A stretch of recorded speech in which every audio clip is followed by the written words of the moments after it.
யார் யாருக்கெல்லாமோ ஆண்டு காலம் வந்து கணிக்கப்பட்டிருக்கு. ஆனால் தமிழருக்கு மட்டும் ஒரு தனி ஆண்டு காலம் அப்படிங்கிறது இல்லை. அதை கணிக்கணும் அப்படின்னு ஒரு மன்னர் முயற்சி செஞ்சிருக்கிறாரு. தென்புலத்தாருக்கு ஒரு இட்டு கட்டி இதெல்லாம் பித்ருக்கு வந்து நீ படையல் செய்யணும், இல்லைன்னா நரகத்துக்கு போகணும்னு சொன்னது அவன் இட்டு கட்டல்.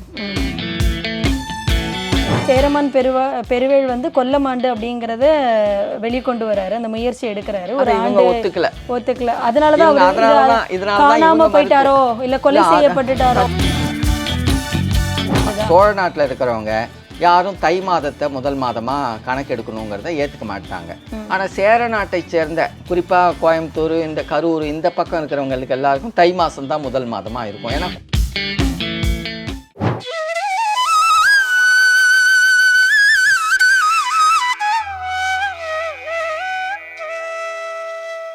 மக்களே அனைவருக்கும் வணக்கம். தமிழரோட தொன்மையை தேடுகிற முயற்சியில் இன்றைக்கி நம்ம கூட இணைந்து இருக்கிறது யார் அப்படின்னு சொன்னால் ஐயா திரு பொழிலன் அவர்கள். தொடர்ந்து நம்மக்கிட்ட பல கருத்துக்களை பகிர்ந்துக்கிட்டு இருக்காங்க. இன்றைக்கி மிக முக்கியமான ஒரு விடயத்தை பற்றி நம்ம பேச போகிறோம். என்ன அப்படின்னா, தமிழருடைய ஆண்டு வந்து எந்த மாதத்திலிருந்து தொடங்கணும், அதாவது அது சித்திரையிலேருந்து தொடங்கணும், அதுதான் தமிழர் புத்தாண்டு அப்படின்னு ஒரு பக்கம் கருத்து போயிட்டுருக்குற. இல்லை தையினுடைய முதல் நாள் தான் தமிழருடைய புத்தாண்டு அப்படின்னு ஒரு கருத்து போயிட்டுருக்க. இந்த ரெண்டையுமே தாண்டி இதற்கு முன்னாடி நம்முடைய தமிழருடைய வானியல் அறிவு எப்படிப்பட்டது தெரியுமா? யார் யாருக்கெல்லாமோ ஆண்டு காலம் வந்து கணிக்கப்பட்டிருக்கு. ஆனால் தமிழருக்கு மட்டும் ஒரு தனி ஆண்டு காலம் அப்படிங்கிறது இல்லை. அதை கணிக்கணும் அப்படின்னு ஒரு மன்னர் முயற்சி செஞ்சுருக்கிறாரு. அந்த மன்னர் வந்து காணாமலே போயிருக்கிறாரு. அந்த முயற்சியினுடைய அடிப்படையில் அப்படிப்பட்ட பல தகவல்கள் இருக்குது. அந்த செய்திகளை எல்லாம் தான் இன்றைக்கி நம்ம தொகுத்து பார்க்க போகிறோம். அதாவது ஒரு நொடி, நாழிகை, கிழமை, ஊழி அப்படிங்கிற வரைக்கும் பகுத்து, ஒரு நாளை தனியாக பகுத்து, ஒரு ஆண்டை தனியாக பகுத்து கொடுத்த நம்முடைய தமிழர் அறிவு இருக்கு இல்லையா? நமக்குன்னு ஒரு தனி ஆண்டு காலம் இருக்கக்கூடாதா அப்படிங்கிற கேள்வி எழுப்பிக்கிட்டு இருக்கக்கூடிய தன்னுடைய காலந்தோறும் தமிழ்நாடு முயற்சி முன்னெடுப்புகள் அப்படின்னு புத்தகம் எழுதியிருக்கிற திரு பொழிலன் அவர்கள் அதற்கு சரியான பொருத்தமான மிகச்சிறந்த நபராக இருப்பாங்க அப்படிங்கிறது என்னுடைய கருத்து. அவங்க கிட்ட இருந்து அதை நம்ம கேட்டு தெரிஞ்சுக்க போகிறோம். ஐயா வணக்கம். வணக்கம் ஐயா. அதாவது வந்து என்னென்னா, அதுதான் காலந்தோறும் இன்னைக்கு வரைக்கும் நம்ம வந்து அந்த சண்டையிலேருந்து நம்ம மீளவே இல்லை. சித்திரை முதல் நாள் தான் தமிழர்களுடைய புத்தாண்டு அப்படின்னு ஒரு பக்கம் வந்து விவாதம் போயிட்டுருக்கு. இல்லை தமிழருடைய புத்தாண்டு அப்படின்னு சொன்னால் அது நம்ம தை மாதத்துலேருந்து தான் அது அங்கீகரிக்கப்படணும் அப்படிங்கிற ஒரு விவாதம் அப்படிங்கிறது போயிட்டுருக்கு. இன்னும் எது அப்படிங்கிற முடிவுக்கு நம்ம இன்னும் வரல. அரசு ஒன்று வந்து அறிவிச்சிருந்தாலும் இன்னும் அதற்கான போராட்டங்களும் முயற்சிகளும் முன்னெடுப்புகளும் அது போயிட்டு தான் இருக்குது. ஆனால் நான் வந்து உங்களுடைய புத்தகத்தை படிக்கும்போது அதுலேருந்து எனக்கு ஒரு புதுசாக ஒரு தகவல் ஒன்று கிடச்சிது.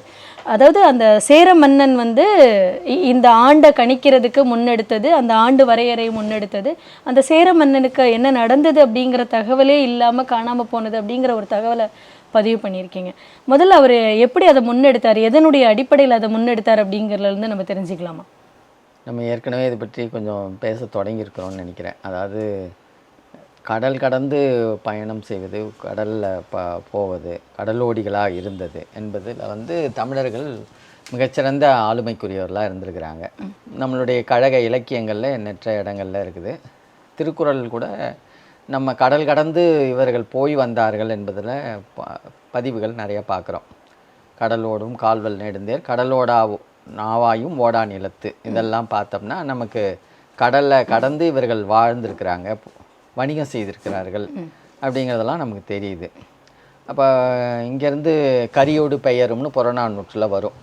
கரி என்பது மிளகு எடுத்துக்கொண்டு போய் வணிகத்துக்கு போயிருக்கிறாங்க. இவங்க பெரும்பாலும் போனது எல்லாமே இப்போ நடு ஆசிய பகுதின்னு சொல்லக்கூடிய கிரேக்க நாடுகள், எகிப்துகள், இங்கெல்லாம் போயிட்டு வந்திருக்கிறாங்க. இப்போ அங்கேயும் நமக்கு கிடைத்திருக்கிற இப்பத்திய சான்றுகள்லாம் இவங்க போயிட்டு வந்ததும்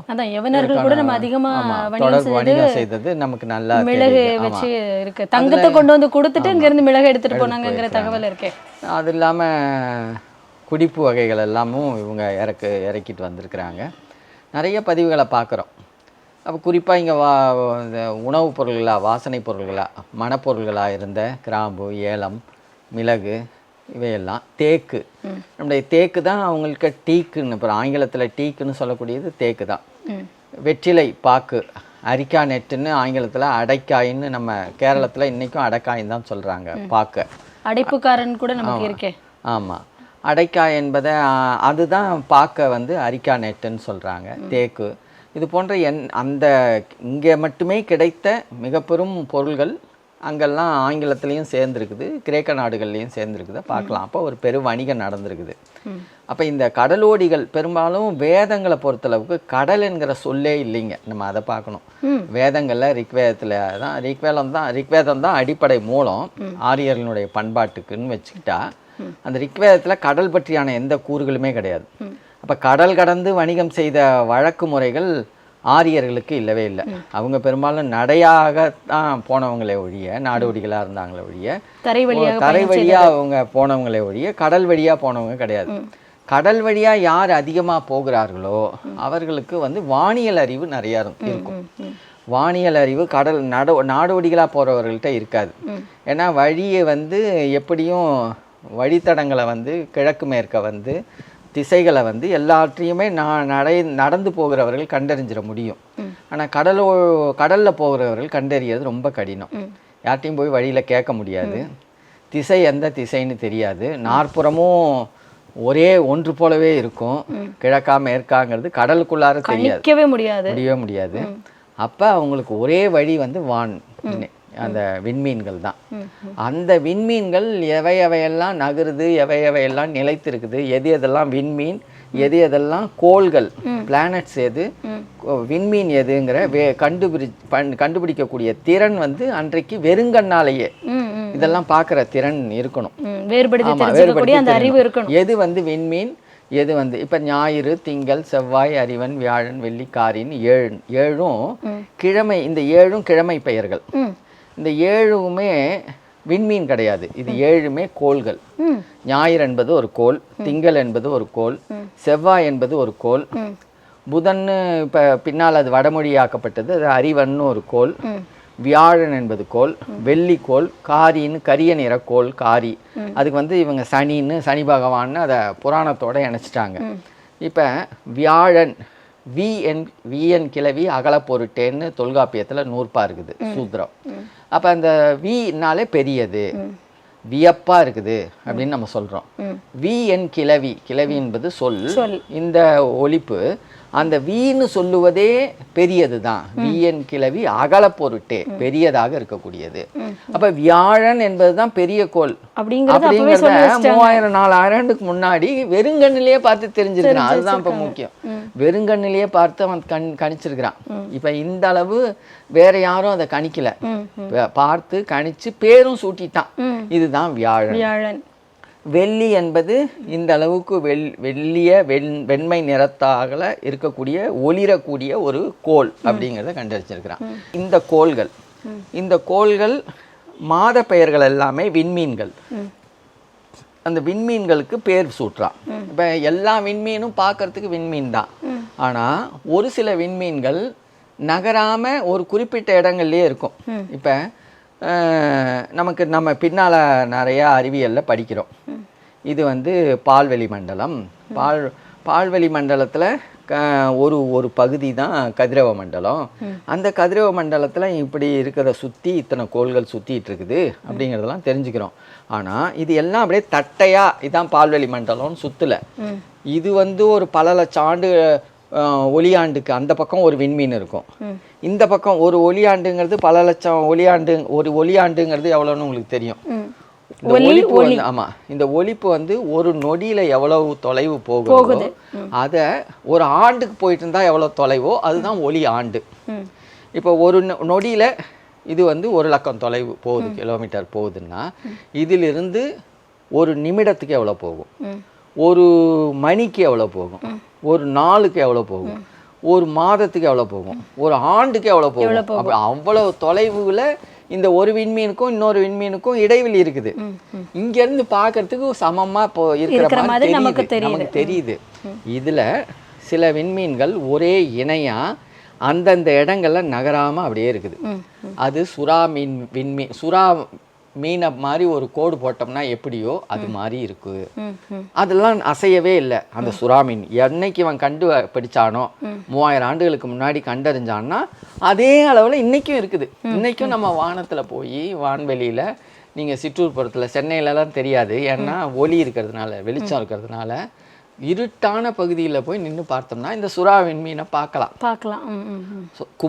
கும்பம்னா குடம் மாதிரி இருக்குது. சுரவம், கும்பம், மீனம். மீனம்னா மீன்கள், இரட்டை மீனம், மேளம், விடை அப்படின்னு ஒவ்வொன்றுத்துக்கும் 12 ஓரைகள்ங்கிறது அந்த இன்னைக்கு ராசி பலன்னு சொல்கிறானே அது போல் இந்த ஓரைகள் அடிப்படையில் இவங்க விண்மீன் கூட்டத்தை பார்க்குறாங்க. அதுக்கு பேர் சூட்டுறாங்க. இந்த விண்மீன் கூட்டத்தில் கதிரவன் என்ன பண்ணும், இந்த விண்மீன் கூட்டத்தில் அந்த மாதம் வரும். இப்போ சுரவ விண்மீன் கூட்டத்தில் அந்த கதிரவன் வந்ததுன்னா அந்த மாதத்தில் அந்த சுரவ விண்மீன் கூட்டம் தெரியாது. ஏன்னா நம்ம இங்கே இருக்கிறோம், இந்த கதிரவன் வந்து இந்த இடத்துக்கு வருது, அதனால இது நம்ம கண்ணுக்கு தெரியாது. இது கதிரவனோடையே இருக்கும். அந்த சுரவ விண்மீன் கூட்டத்தோடையே அந்த கதிரவன் நிற்கும். அதனால நமக்கு அந்த மாதத்தில் அது தெரியாது. அடுத்த மாதத்தில் சரியாக தெரியும். இதை அவங்க கண்டுபிடிச்சு அந்த மாதத்தை சுரவ மாதம், அடுத்த மாதம் கும்ப மாதம், குடம் மாதிரி இருக்கிற விண்மீன் கூட்டத்தில் அடுத்த மாதம் சரியாக அந்த கதிரவன் அந்த இடத்துக்கு வரும். அப்படி வரும்பொழுது அது கும்ப மாதம் இப்படின்னு கண்டறிஞ்சு தான் அவங்க அந்த மாதத்தில், இப்போ இன்றைக்கி நம்ம இந்த சுரவ மாதத்தில் நம்ம தொடங்குகிறோம் கடல் செலவை. எப்படியும் சுரவம், கும்பம், மீனம், மேளம். அப்போ நம்ம விடை மாதத்தில் அங்கே போயிடலாம் அப்படின்னு கணக்கு போடுவாங்க. எவ்வளவு இதெல்லாம் நுட்பமான, இதெல்லாம் யாருமே கண்டறிய முடியாத ஒரு பெரிய இது. முழுக்க இந்த வானியல் தெரிஞ்சாதான் கண்டறிய முடியும். இந்த வானியல் அடிப்படையில் நம்ம இன்னைக்கு தொடங்குறவங்க சரியா விடை மாதத்துல அங்க போயிடுவோம். அப்ப விடை மாதம் எப்ப வரும் அப்படின்னு அவங்க வானத்தை தான் பார்ப்பாங்க. நமக்கு நாள் காட்டி இப்ப பாத்துக்குவோம். அவங்க உடனே வானத்தை பார்ப்பாங்க. விடை அங்க இருக்குது, இன்னொரு 4 மாதம் கழிச்சு இங்க வந்துரும் அப்படின்னுவாங்க. அதே மாதிரி வரும். அந்த விண்மீன் அந்த கதிரவனுடைய மண்டலத்துல விடை மாதம் வந்ததுன்னா அந்த விடை மாதம் கண்ணுக்கு தெரியாது. அப்படி அந்த கண்ணுக்கு தெரியாத அந்த மாதத்துல அந்த விடை நாங்க பார்த்துருக்குறோம். இப்ப கடகம்னு ஒரு மாதம் இருக்குது. அந்த கடகம்னா அப்படியே தேள் மாதிரியே இருக்கும். உண்மையாவே தேள் மாதிரியே நம்ம நாங்க சின்ன பிள்ளையில ஐயா வந்து எங்களுக்கு காட்டுவாங்க. அவங்க இதெல்லாம் பாருடா, இதுதான்டா, இதை பாரு, தெரியுதா, கடகம் தெரியுதான்னு அவர் சொல்லுவார். எங்களுக்கு அப்படியே வியப்பாக இருக்கும். சின்ன பிள்ளைங்களாம் நாங்கள் பார்த்துருக்குறோம். இப்பயும் பார்க்கலாம். இப்போ நம்ம இதெல்லாம் பார்த்துட்டு இதுக்காக நிறைய நூல்கள்லாம் வெளியே வந்திருக்குது. தமிழாண்டு பிறப்புங்கிறத பற்றிலாம் நிறைய சிறு நூல்கள் வந்திருக்குது. அதை வச்சுட்டு நம்ம கணக்கிட்டு பார்த்தோம்னா சரியாக இருக்குது. இதை இன்னைக்கு கண்டறியல, 3000-4000 ஆண்டுகளுக்கு முன்பே கண்டறிஞ்சிட்டான். எப்படி கிழமை பெயர்கள் கண்டுபிடிச்சானோ அதுபோல் மாத பெயர்களும் கண்டறிஞ்சு இதெல்லாம் அப்படியே யாரும் பதிவு செய்யலை. ஏன்னா அவங்க இலக்கியங்களை பதிவு செய்கிறது, இது பண்ணுறது இப்படி இருக்கிறாங்க. ஆண்டு முறை கணக்கும் எடுக்கலை. இப்போ இவன் பெரும்பாலும் அரசர்கள் என்ன பண்ணுவான், அவனை அடையாளப்படுத்திக்குவான். எப்போதுமே ஒரு அரசன் வந்து யார் இது, நான் வந்து ஆட்சி செஞ்சவன், ஆனால் என் பேரில் இந்த ஊர் இருக்கட்டும், என் பேரில் இந்த நிலம் இருக்கட்டும், என் பேரில் அது இருக்கட்டும்னா அவன் பேரை தான் வச்சுக்குவான். அப்படியான ஆசை உள்ள இடத்துல ஒரு ஆண்டு கணக்கை இவங்க கணக்கிடலை. அப்போ அந்த ஆண்டு கணக்கை இப்படி கணக்கெடுக்காத இந்த சூழலில் நமக்கு தெரியும் எங்கெங்கெல்லாம் தொண்டி, முசிறி இதெல்லாம் வணிகம் செய்த ஒரு பெரிய துறைமுகங்களை உள்ளடக்குனது. நமக்கு தூத்துக்குடி இன்றைக்கு பெரிய துறைமுகமாக இருக்குது. அன்றைக்கி பழையதில் தொண்டி இருந்தது, முசிறி இருந்தது. நமக்கு அதே கேரள கடற்கரையில் கொற்கை இருந்தது. இதெல்லாம் நமக்கான கடற்கரையினுடைய வணிகம் செய்த பெருந்துறைமுகங்களாக இருந்தது. அதனால் இந்த துறைமுகம் சார்ந்த பகுதிகளில் அரபு நாடுகள்லேருந்து வந்தவங்க, எகிப்திலேருந்து வந்தவங்களும் யவனர்களும் இங்கே வந்தாங்க. அவங்களும் இறங்கி போனாங்க. அப்படி போகும்பொழுது அவங்க ஒரு கணக்கு வைக்கிறாங்க. அந்த கணக்கு அவர்களுடைய கணக்கு முறை இருக்குது, ஆங்கில கணக்கு முறை இருக்குது, அரபு கணக்கு முறைகளும் இருக்குது. அதை பார்த்த உடனே இவங்களுக்கு ஒரு வருத்தம் வருது. இவ்வளவு கணக்கு முறையெல்லாம் அவங்க பதிவு பண்ணியிருக்காங்களே, நம்ம இவ்வளோ 3000-4000 ஆண்டுகளமாக இருக்கிறோமே, அதனால் நம்மளும் ஒரு கணக்கு முறையை உருவாக்கணும்னு சொல்லி தான் சேரமான் பெருமாள் என்கிறவர் கிமு 780க்கு பிறகு பிறந்தவர், 825 வரைக்கும் வாழறாரு. அவர் கிபி 823 ஒரு கூட்டத்தை கூட்டுறார். எல்லாருக்கும் அழைப்பு கொடுக்குறாரு. அன்னைக்கு சோழன்ட்ட அழைப்பு கொடுக்குறாரு, பாண்டியன்ட்ட அழைப்பு கொடுக்குறாரு. எல்லாரும் வாங்க, நம்ம இனி ஒரு ஆண்டு கணக்கை தொடங்கலாம் அப்படின்னு கணக்கிடுறாங்க. கிபி 825 தான் அந்த கூட்டத்தின் வழியாக ஒரு ஆண்டு கணக்கை நம்ம தொடங்கலாம் அதுக்கு கொல்லத்தில் கூட்டினதுனால கொல்லமாண்டு அப்படிங்கிற பேரே சூட்டப்படுது. கொல்லமாண்டு. இன்றைக்கும் கேரளத்தில் பார்த்தோம்னா ஆண்டுக்கு வந்து கொல்லமாண்டு வழக்குமுறை தான் இருக்குது. அது எண்ணெயில் எப்போ இருந்து கணக்கு போடுறாங்கன்னா கிபி 825 கணக்கு போடுறாங்க. அந்த கூட்டி முடிவெடுக்கப்பட்ட அந்த முடிவுல இருந்து தான் ஆண்டு கணக்கு முறையை தொடங்குது. அதனால அந்த ஆண்டுல இருந்து தான் தொடங்குது. அவங்களுக்கு 1ஆம் ஆண்டு வந்து கிபி 825 தான் கொல்லம் ஆண்டுல 1. அதுல இருந்து கணக்கெடுத்து இன்னைக்கு அவங்க வந்து எவ்வளோ வருது 1200 250 அளவுக்கு வந்து நிற்கிறாங்க. அப்போ இந்த ஆண்டு முறையும் அதுவும் ஏறத்தாழ அவங்க கணக்கிட்ட அந்த ஆண்டு முறைக்கு அது வந்து இந்த மாதங்களை இந்த கிழமைகளை அடிப்படையாக கொண்டது. அதனால தான் அந்த சுரவம் கும்பம் மீனம் மேழம் விடை ஆடவை அப்படின்ற மாதிரி அந்த 12 மாதம் சுரவம் கும்பம் மீனம் அந்த 12ம் சொல்கிறோன்னு வச்சுக்கிங்களேன். இந்த 12 முறையில் ஏன் இது சுரவத்திலேருந்து தொடங்கும்? சுரவம்ங்கிறது தை மாதம். இப்போ தை மாதங்கிறதுலாம் என்னங்கிறது அப்புறம் பார்க்கலாம். இப்போ இதில் வந்து இது ஏன் அந்த மாதத்துலேருந்து தொடங்குது? இப்போ நமக்கு என்னன்னா நமக்கு நல்லா தெரியும், இந்த கதிரவன் வந்து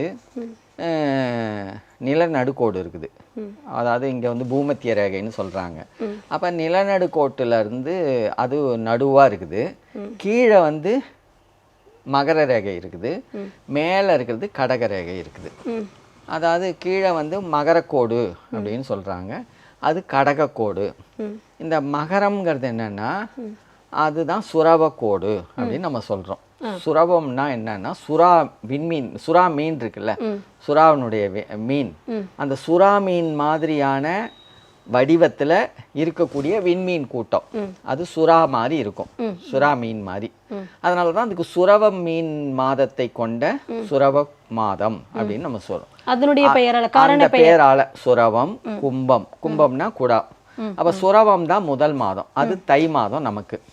இந்த சுரவம்ங்கிறது கீழே மகரக்கோடு. சுரவத்துக்கு சமஸ்கிருதத்துல மகர் அப்படின்னு பொருள்.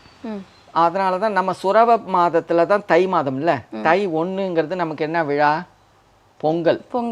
இந்த பொங்கலை வந்து சுரவ மாதத்தினுடைய முதல் நாள் நமக்கு சுரவக்கோட்டில், அந்த சுரவ மாதத்துல சுரவக்கோட்டிலிருந்து கதிரவன் தொடங்குகிற இடம்.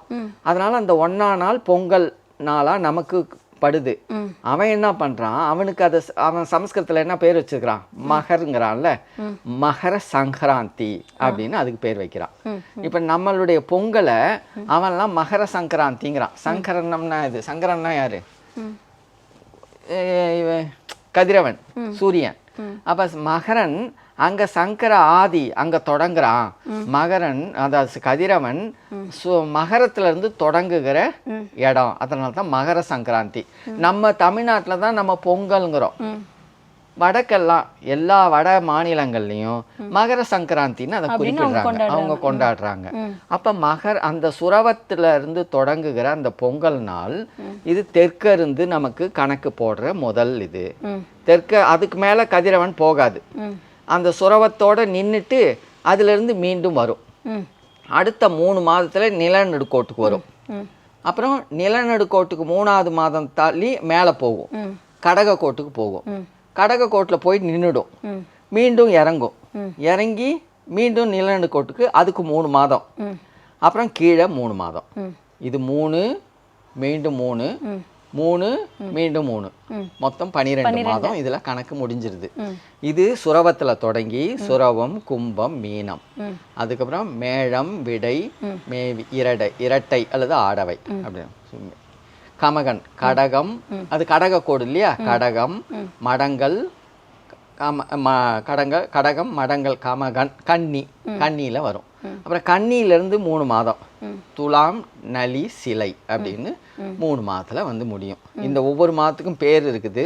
அந்த பேர் எதை சொல்லுங்கிறதெல்லாம் விரிவா சொல்லணும், அது இருக்கட்டும், அது அப்புறம் பார்க்கலாம். இது ஒரு முறை. இது நமக்கு எங்கேருந்து தொடங்குகிறது? தெற்க இருந்து தொடங்குது. தெற்க தானே சுரவம்.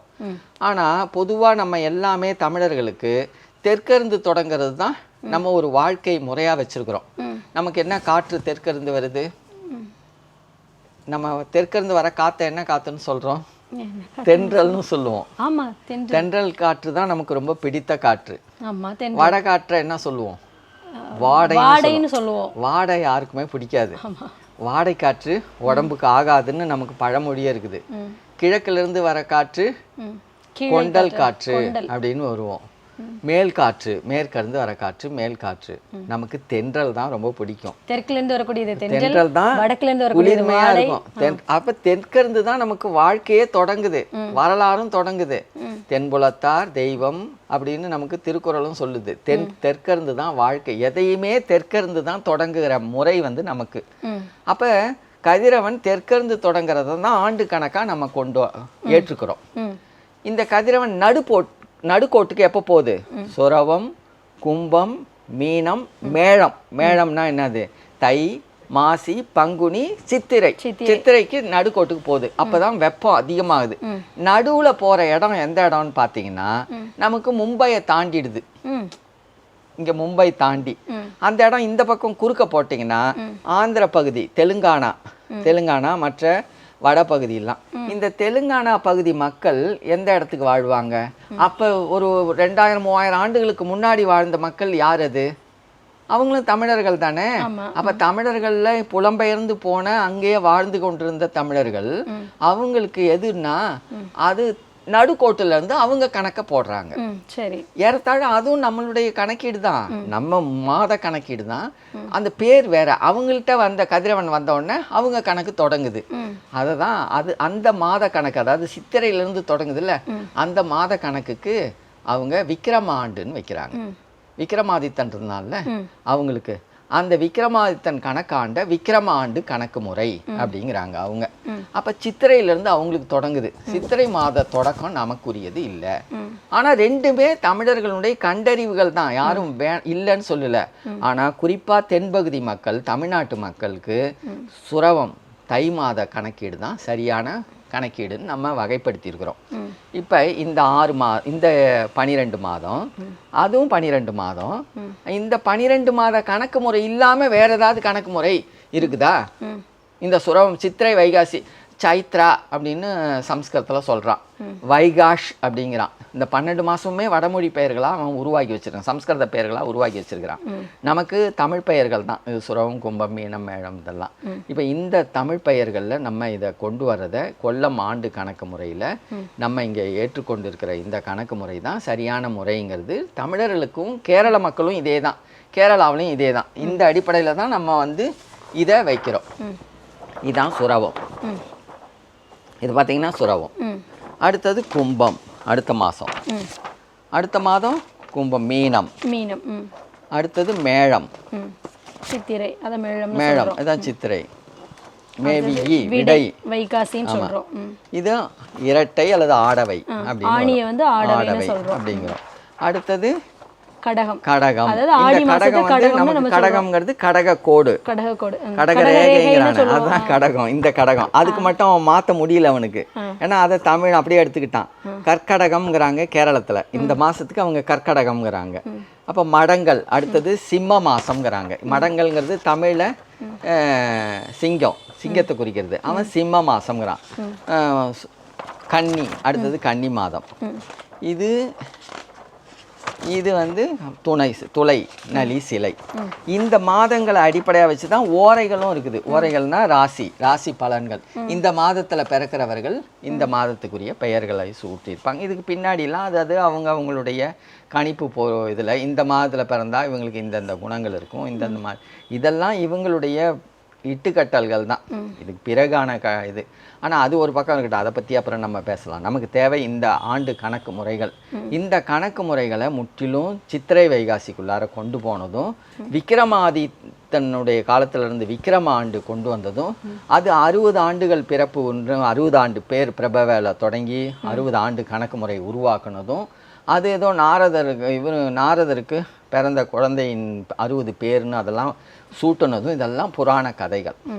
இதெல்லாம் ஆரிய பார்ப்பனர்கள் செய்த அட்டூழியங்கள். இதெல்லாம் இதுக்கும் நமக்கும் தொடர்பு கிடையாது. நம்ம அறிவியலை அவன் எப்போதுமே திருடுவான். திருடி அவன் ஒன்று புதுசாக கட்டிக்குவான். இப்போ எப்படி தென்புலத்தார்னு நமக்கு திருவள்ளுவர் சுட்டி காட்டினதை அவன் பித்ருக்கள்ங்கிட்டான்.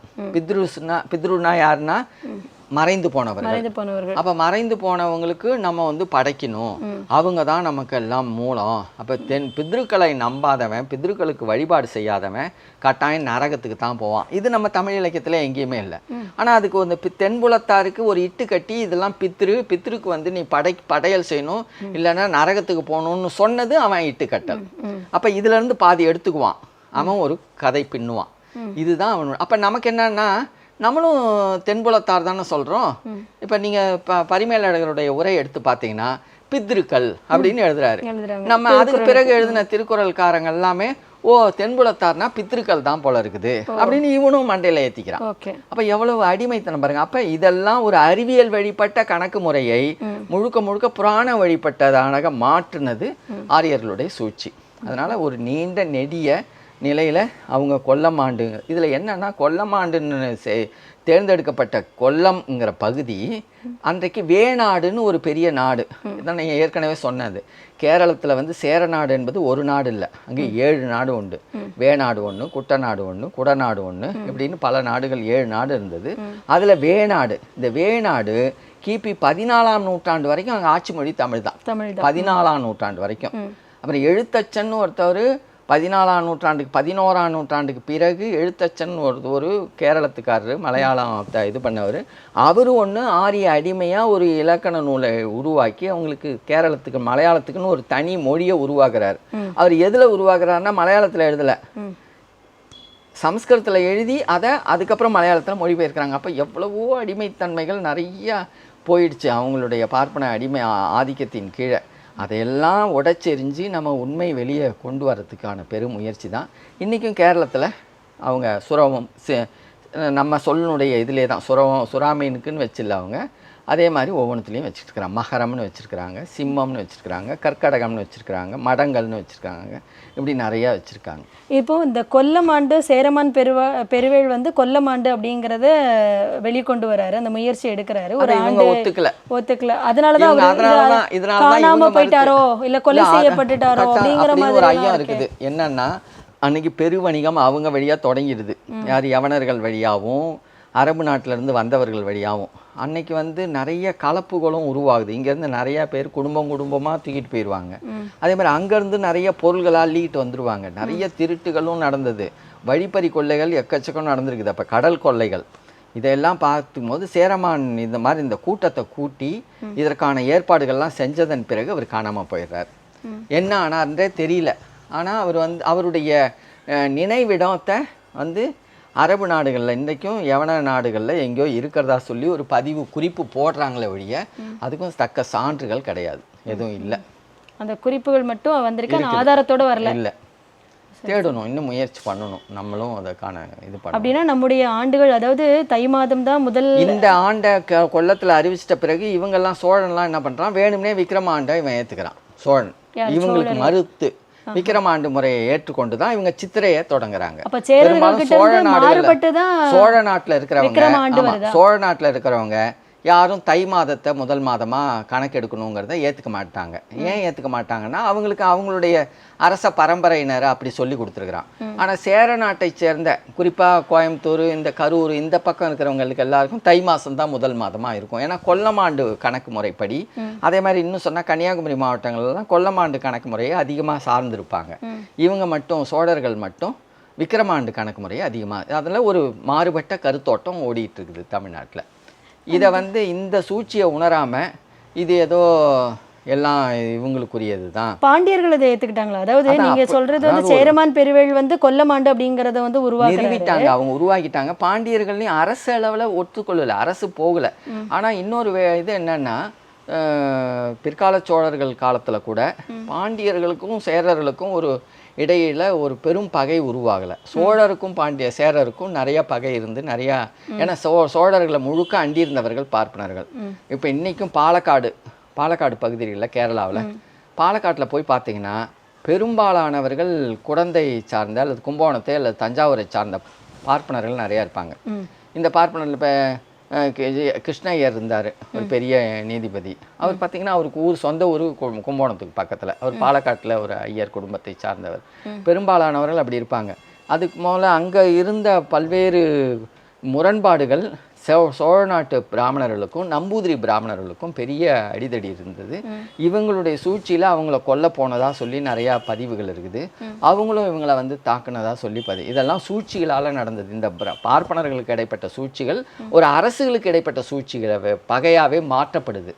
ஆனால் இது இயல்பாக அரசுகளுக்கு இடைப்பட்ட பகையாக மாறாமல் இவங்க அதை தூண்டி விட்டதுங்கிறதுக்கு நிறைய சான்றுகள் இருக்குது. அதெல்லாம் உள்ளார நுழைஞ்சு நம்ம போனோம்னா தேவையற்ற குப்பை செய்திகள் அதெல்லாம் அரசர்கள் தங்கள். ஆனால் இதில் இருந்து ஆரிய ஆதிக்கத்தை நம்ம சரியாக உள்ளேருந்து வெளியே எடுக்கணும். விஷு ஏறத்தாழ இந்த ஆண்டு தான் வரும், இந்த மாதம் தான் வரும். நம்ம தொடங்குறோம்ல தை மாதம், இதை ஒட்டி தான் அவங்களுக்கும் ஆண்டு கணக்கு வரும். இல்ல நம்ம ஏப்ரல் 14 தானே, அதாவது சித்திரை 1 நம்ம அங்க வந்து தமிழ் புத்தாண்டுன்னு கொண்டாடுறாங்க. விக்ரம ஆண்டு முறை வந்து அவங்களுக்கும் கர்நாடகத்தாக்கும் கேரளா ஆந்திராவுக்கும் ஒன்று போல வரும். நமக்கு இங்கே இவங்களுக்கும் அவங்களுக்கும் ஏறத்தாழ ஒன்று போல வரும். இல்லை, அதாவது நான் என்ன கேட்குறேன்னா, இப்போ சேரமான் பெருவேள் உருவாக்கிய அந்த கொல்லம் ஆண்டை அடிப்படையாக வச்சு தான் கேரளாவில் அது பண்ணிட்டு இருக்காங்க. கேரளாவுக்கும் நமக்கும் ஒரே மாதிரியான இதுதான். ஏன்னா சேரமான் பெருவேள் உருவாக்குனது தான் அப்படின்னு சொல்லியிருக்கீங்க. தை மாதத்துலேருந்து சில மாதம் சுரவா மாதத்துலேருந்து தான் நமக்கு ஆரம்பிக்குது. சுரவா மாதம் எது அப்படின்னு சொல்லி பார்த்தா தை மாதம் தான் அப்படிங்கிற மாதிரி சொல்கிறீங்க. ஆனால் இப்போ கேரளாவில் உள்ள மலையாளிகள் வந்து நம்ம தமிழ் புத்தாண்டு ஏப்ரல் இந்த சித்திரை 1 தானே அவங்களும் விஷுன்னு கொண்டாடுறாங்க. சித்திரை 1 எடுக்க மாட்டாங்க. ஆனால் வேற மாதங்கள் ஒரு சில மாதம் பின்ன முன்ன போகலாம். அது வந்து எதுங்கிறத நம்ம பார்க்கணும் அவங்க. ஆனால் இதை ஒட்டி தான் வரும் அவங்க. அப்போ அவங்க வந்து அவங்களுடைய புத்தாண்டு அப்படிங்கிறது வந்து அதான் அது அங்கே இருக்கக்கூடிய அரசனை ஒட்டி எடுத்திருக்கலாம் கூட. பின்னால் அந்த கணக்குகள் மாறி இருக்கலாம். ஆனால் தொடங்குனது அவங்களுக்கு இந்த சுரவத்தை அடிப்படையாக வச்சு தான் அவங்களுக்கு தொடங்குனது கொல்லம் ஆண்டு அப்படிங்கிறது இன்னும் பின்பற்றிக்கிட்டு இருக்காங்க. நன்றிங்க.